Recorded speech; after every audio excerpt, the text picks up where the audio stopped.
Profetas e Reis. Capítulo 10. Uma severa repreensão.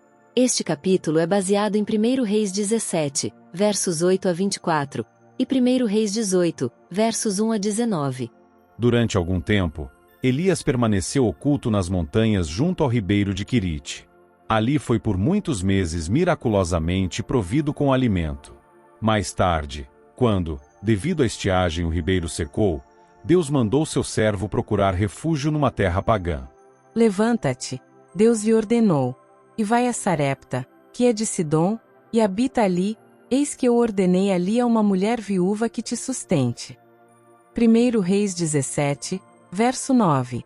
Essa mulher não era israelita. Jamais havia ela tido os privilégios e bênçãos que o escolhido povo de Deus desfrutava, mas era uma crente no verdadeiro Deus, e tinha andado em toda a luz que brilhava em seu caminho. E agora, quando não havia segurança para Elias na terra de Israel, Deus o enviou a esta mulher, a fim de asilar-se em seu lar. Então, ele se levantou e se foi a Sarepta, e, chegando à porta da cidade, eis que estava ali uma mulher viúva apanhando lenha. E ele a chamou e lhe disse: Traze-me, peço-te, numa vasilha um pouco de água que beba. E, indo ela a buscá-la, ele a chamou e lhe disse: Traze-me, agora, também um bocado de pão na tua mão. 1 Reis 17, versos 10 e 11. Nesse lar afligido pela pobreza, a fome apertava excessivamente, e o alimento lastimosamente escasso parecia estar por acabar-se. A chegada de Elias, mesmo no dia em que a viúva temia ter que abandonar a luta pelo sustento, provou ao máximo sua fé no poder do Deus vivo para suprir suas necessidades. Mas mesmo em sua penúria extrema deu ela testemunho de sua fé, atendendo ao pedido do estrangeiro que lhe suplicava repartir com ele o último bocado. Em resposta ao pedido de Elias por alimento e água, a viúva disse: Vive o Senhor, teu Deus, que nem um bolo tenho, senão somente um punhado de farinha numa panela e um pouco de azeite numa botija. E, vês aqui, apanhei 2 cavacos e vou prepará-lo para mim e para o meu filho, para que o comamos e morramos. E Elias lhe disse: Não temas, vai e faze conforme a tua palavra. Porém faze disso primeiro para mim um bolo pequeno e traze-mo para fora.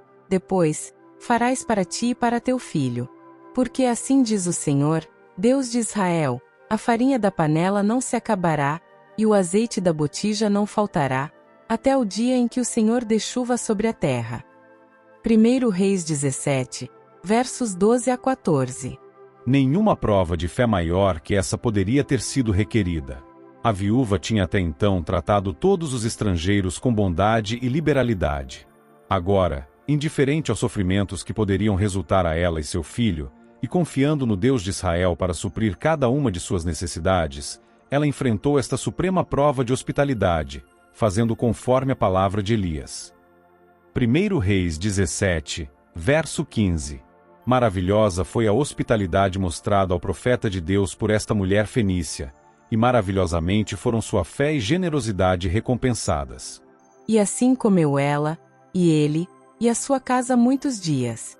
Da panela a farinha se não acabou, e da botija o azeite não faltou, conforme a palavra do Senhor, que falara pelo ministério de Elias. 1 Reis 17, versos 15 e 16. E, depois destas coisas, sucedeu que adoeceu o filho desta mulher, da dona da casa, e a sua doença se agravou muito, até que nele nenhum fôlego ficou. Então, disse ela a Elias: Que fiz eu, ó homem de Deus? Vieste a mim para trazeres à memória a minha iniquidade e matares o meu filho. Ele lhe disse: Dá-me o teu filho. Tomou-o dos braços dela, e o levou para cima, ao quarto, onde ele mesmo se hospedava, e o deitou em sua cama. E, estendendo-se 3 vezes sobre o menino, clamou ao Senhor. O Senhor atendeu a voz de Elias, e a alma do menino tornou a entrar nele, e reviveu. Elias tomou o menino, e o trouxe do quarto à casa, e o deu à sua mãe, e lhe disse: Vê, teu filho vive. Então a mulher disse a Elias: Nisto conheço agora que tu és homem de Deus e que a palavra do Senhor na tua boca é verdade. 1 Reis 17, versos 17 a 19, e 21 a 24. A viúva de Sarepta repartiu seu bocado com Elias, e em retribuição, sua vida e a de seu filho foram preservadas. E a todos os que, em tempo de prova e carência, dão simpatia e assistência a outros mais necessitados, Deus prometeu grande bênção. Ele não mudou. Seu poder não é menor agora do que nos dias de Elias.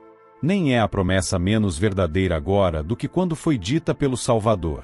Quem recebe um profeta, no caráter de profeta, receberá o galardão de profeta. Mateus 10, verso 41. Não negligencieis a hospitalidade, pois alguns, praticando-a, sem o saber acolheram anjos. Hebreus 13, verso 2. Essas palavras não perderam nenhuma força através do tempo.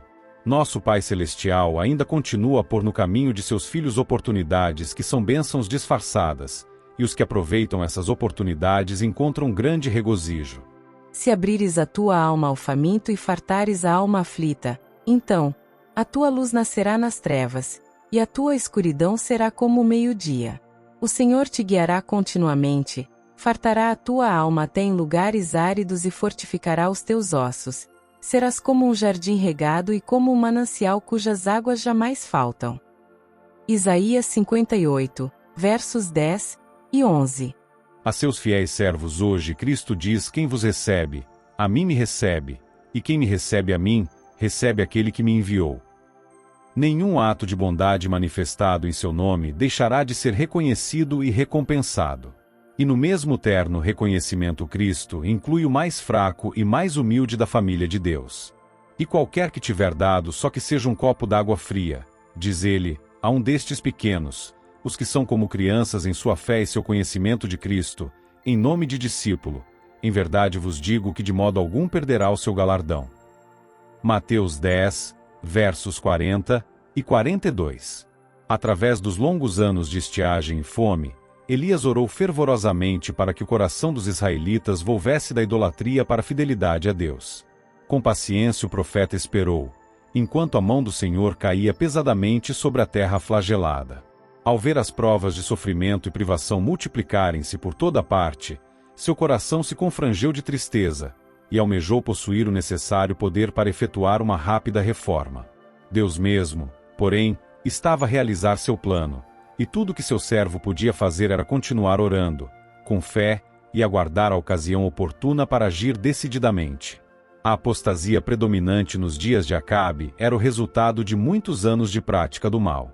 Passo a passo, ano após ano, Israel estivera se afastando do caminho reto. Geração após geração havia recusado fazer veredas direitas para seus pés, e afinal a grande maioria do povo tinha se rendido à direção dos poderes das trevas. Cerca de um século tinha se passado desde que, sob o governo do rei Davi, Israel prazerosamente se unira em cânticos de louvor ao Altíssimo, como reconhecimento de sua inteira dependência dele para bênçãos diárias. Atentai para suas palavras de adoração quando cantaram. Ó Deus da nossa salvação, tu fazes alegres as saídas da manhã e da tarde. Tu visitas a terra e a refrescas. Tu a enriqueces grandemente com o rio de Deus, que está cheio de água. Tu lhe dás o trigo, quando assim a tens preparada, tu enches de água os seus sulcos, regulando a sua altura, tu a amoleces com a muita chuva, tu abençoas as suas novidades, tu coroas o ano da tua bondade, e as tuas veredas destilam gordura, destilam sobre os pastos do deserto, e os outeiros cingem-se de alegria. Os campos cobrem-se de rebanhos, e os vales vestem-se de trigo, por isso, eles se regozijam e cantam. Salmo 65, versos 5 e 8 a 13. Israel havia então reconhecido a Deus como aquele que lançou os fundamentos da terra. Como expressão de sua fé eles cantaram. Tu a cobres com o abismo, como com um vestido, as águas estavam sobre os montes. A tua repreensão fugiram, a voz do teu trovão se apressaram. Sobem aos montes, descem aos vales, até ao lugar que para elas fundaste. Limites lhes traçastes, que não ultrapassarão, para que não tornem mais a cobrir a terra. Salmo 104, versos 5 a 9. É pela potente força do ente infinito que os elementos da natureza na terra e no mar e no céu são mantidos em seus limites. E esses elementos ele usa para a felicidade de suas criaturas. Seu bom tesouro é livremente dispendido para dar chuva no seu tempo, e para abençoar toda a obra das tuas mãos. Deuteronômio 28, verso 12. Tu, que nos vales fazes rebentar nascentes, que correm entre os montes, dão de beber a todos os animais do campo, os jumentos monteses, matam com ela a sua sede. Junto delas habitam as aves do céu, cantando entre os seus ramos. Faz crescer a erva para os animais, e a verdura para o serviço do homem, para que tire da terra o alimento, e o vinho que alegra o coração do homem, e o azeite que faz reluzir o seu rosto, e o pão que fortalece o seu coração. Ó Senhor, quão variadas são as tuas obras! Todas as coisas fizeste com sabedoria, cheia está a terra das tuas riquezas. Tal é este vasto e espaçoso mar, onde se movem seres inumeráveis, animais pequenos e grandes. Todos esperam de ti que lhes dês o seu sustento em tempo oportuno. Dando-lhe tu, eles o recolhem, abres a tua mão, e enchem-se de bens. Salmo 104, versos 10 a 15, e 24 a 28. Israel tivera abundantes ocasiões de rejubilar-se. A terra a qual o Senhor os levara era uma terra que manava leite e mel. Durante o jornadear pelo deserto, Deus lhes assegurara que os estava guiando a um país onde nunca teriam de sofrer por falta de chuva. A terra que entras a possuir, declarou-lhes, não é como a terra do Egito, donde saíste, em que semeavas a tua semente, e a regavas com teu pé, como a uma horta. Mas a terra que passais a possuir é terra de montes e de vales, da chuva dos céus beberás águas, terra de que o Senhor teu Deus tem cuidado, os olhos do Senhor teu Deus estão sobre ela continuamente, desde o princípio até ao fim do ano. A promessa de abundância de chuva tinha sido dada sob condição de obediência. E será que, o Senhor declarou, se diligentemente obedecerdes a meus mandamentos que hoje te ordeno, de amar ao Senhor teu Deus, e de o servir de todo o teu coração e de toda a tua alma, então darei a chuva da vossa terra a seu tempo, a temporã e a serôdia, para que recolhas o teu grão, e o teu mosto e o teu azeite. E darei erva no teu campo aos teus gados, e comerás, fartar-te-ás. Guardai-vos, o Senhor admoestar a seu povo, que o vosso coração não se engane, e vos desvieis, e sirvais a outros deuses, e vos inclineis perante eles, e a ira do Senhor se acenda contra vós, e feche ele os céus, e não haja água, e a terra não dê a sua novidade, e cedo pereçais da boa terra que o Senhor vos dá. Deuteronômio 11, versos 10 a 17. Se não deres ouvidos à voz do Senhor teu Deus, para não cuidares em cumprir todos os seus mandamentos e os seus estatutos, que hoje te ordeno, os israelitas haviam sido advertidos. Os teus céus que estão sobre a cabeça serão de bronze, e a terra que está debaixo de ti será de ferro. O Senhor por chuva da tua terra te dará pó e poeira, dos céus descerá sobre ti, até que pereças. Deuteronômio 28, versos 15, 23 e 24. Esses estavam entre os sábios conselhos de Jeová ao antigo Israel. Ponde, pois, estas minhas palavras no vosso coração e na vossa alma. Havia ele ordenado a seu povo escolhido. E atai-as por sinal na vossa mão, para que estejam por testeiras entre os vossos olhos. E ensinai-as a vossos filhos, falando delas assentado em tua casa, e andando pelo caminho, e deitando-te, e levantando-te. Deuteronômio 11, versos 18 e 19. Claras foram estas ordens, mas com o passar dos séculos, e gerações após gerações perderem de vista as provisões feitas para seu bem-estar espiritual, as ruinosas influências da apostasia ameaçaram subverter toda a barreira da divina graça. Assim, aconteceu que Deus estava agora visitando seu povo com os mais severos de seus juízos. A predição de Elias estava tendo terrível cumprimento. Por 3 anos, o mensageiro do castigo tinha sido procurado em cidade após cidade e nação após nação. Por intimação de Acabe, muitos reis tinham feito juramento de honra de que o estranho profeta não se encontrava em seus domínios.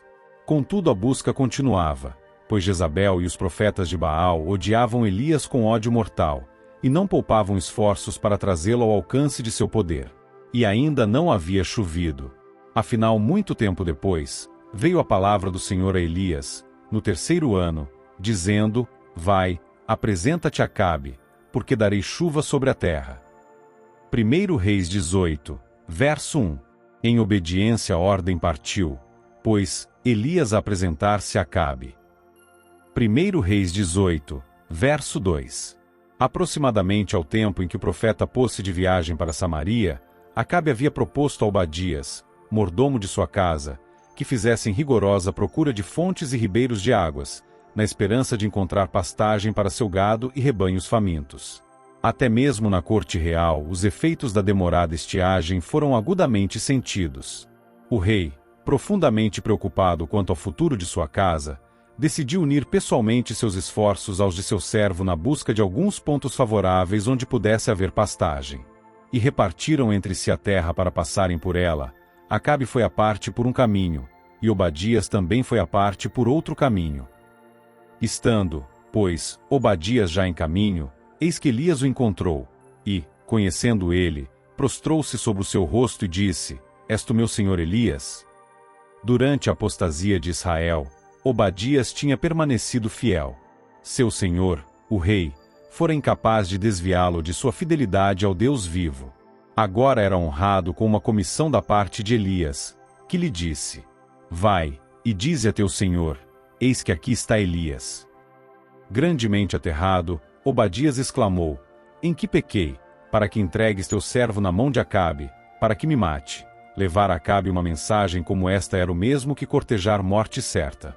Vive o Senhor teu Deus, explicou ele ao profeta, que não houve nação nem reino aonde o meu senhor não mandasse em busca de ti, e dizendo eles: Aqui não está, então ajuramentava os reinos e as nações, se eles te não tinham achado. E agora dizes tu: Vai, dize a teu senhor: Eis que aqui está Elias. E poderia ser que, apartando-me eu de ti, o Espírito do Senhor te tomasse, não sei para onde, e, vindo eu a dar as novas a Acabe, e não te achando ele, me mataria. Ardorosamente suplicou Obadias ao profeta que o não enviasse. Eu, teu servo, instou, temo ao Senhor desde a minha mocidade. Porventura não disseram a meu senhor o que fiz, quando Jezabel matava os profetas do Senhor, como escondia 100 homens dos profetas do Senhor, de 50 em 50, numas covas, e os sustentei com pão e água. E agora dizes tu: Vai, dize a teu senhor: Eis que aqui está Elias, e me mataria. Com solene juramento Elias prometeu a Obadias que a mensagem não seria em vão. Vive o Senhor dos exércitos, perante cuja face estou, declarou ele, que deveras hoje me mostrarei a ele. Assim tranquilizado, foi Obadias encontrar-se com Acabe, e lhe anunciou. 1 Reis 18, versos 6 a 16. Num misto de espanto e terror o rei ouviu a mensagem do homem a quem temia e odiava, e a quem tão incansavelmente havia procurado. Bem sabia ele que Elias não arriscaria a vida meramente pelo prazer de encontrá-lo. Seria possível que o profeta estivesse em vias de pronunciar outro ai sobre Israel? O coração do rei estava carregado de temor. Ele se lembrava do braço de Jeroboão que havia secado. Acabe não fugiria de obedecer à intimação, nem ousaria levantar a mão contra o mensageiro de Deus. E assim, acompanhado por um corpo de guardas, o tremente rei saiu a encontrar-se com o profeta. O rei e o profeta postam-se face a face. Embora Acabe esteja cheio de apaixonado ódio, contudo, na presença de Elias parece acovardado, impotente. Em suas primeiras vacilantes palavras: És tu perturbador de Israel. 1 Reis 18, verso 17, ele inconscientemente revela os íntimos sentimentos de seu coração. Acabe sabia que fora pela palavra de Deus que os céus se tinham tornado como bronze, embora procurasse lançar sobre o profeta a culpa pelos pesados juízos que caíam sobre a terra.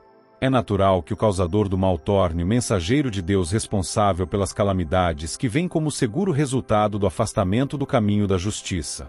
Os que se colocam sob o poder de Satanás são incapazes de ver as coisas como Deus as vê. Quando o espelho da verdade é posto perante eles, ficam indignados ao pensamento de receber reprovação.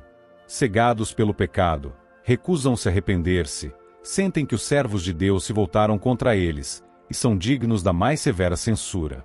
Permanecendo em conscienciosa inocência perante Acabe, Elias não procura excusar-se ou lisonjear o rei. Nem busca fugir à ira do rei mediante as boas novas de que a seca está para findar.